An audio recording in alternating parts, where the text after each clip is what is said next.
Today we're talking about one of the biggest excuses in fitness, genetics. How many times have you heard, oh, I don't have the genetics to get big, or I'll never be shredded because of my body type? Look, genetics play a role, but they don't control your results as much as you may think. In this video, I'm gonna tell you why your genetics don't matter and what you should focus on instead. Let's get into it.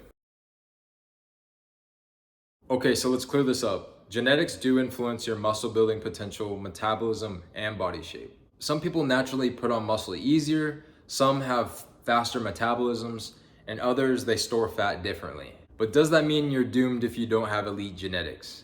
Absolutely not.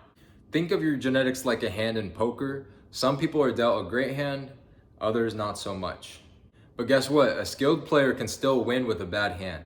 So the same goes for fitness. You control your hand through training, diet, recovery, and consistency. So let's talk about some common excuses. I have bad genetics for muscle growth. Have you ever heard of C.T. Fletcher? He wasn't born jacked. He built himself through years and years and years of insanely hard work. Muscle growth comes down to three things: progressive overload, nutrition, and consistency. If you're not growing, it's probably because your diet or your training needs some work, not because of your genetics. I'm naturally skinny and I can't gain weight. You're not cursed, you're simply not eating enough. Hard gainers need to eat more calories than they burn. It's that simple. So track your intake, increase your portions, and stay consistent. I store fat too easily. Metabolism is an end-all be-all. Fat loss is all about calories in versus calories out. If you gain fat easily, it just means you need to be more mindful of your intake and stay active.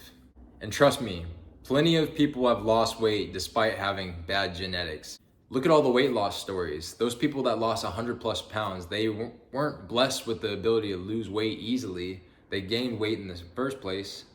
They just made it happen. Instead of stressing over genetics, focus on these things that actually determine your fitness success. Number one, training intensity and consistency. You can't half-ass your workouts and expect results. Push yourself, track your progress, and show up consistently. Number two, proper nutrition. Whether you're trying to gain muscle or lose fat, your diet is everything. Track your calories, hit your protein goals, and fuel your body correctly. Number three, recovery and sleep. Your muscles don't grow in the gym, they grow whenever you rest. Sleep at least 7 to 9 hours and give your body time to recover. Number four, mindset and patience. Fitness is a marathon, not a sprint. The people who succeed are not the ones that are the most genetically gifted, they're the ones that stick with it the longest. Here's something crazy. Your lifestyle actually affects how your genes are expressed. It's called epigenetics. That means that your choices such as training, diet, sleep, and mindset can actually affect how your body functions over time. So instead of blaming genetics, lock in, take control, and force your body to adapt.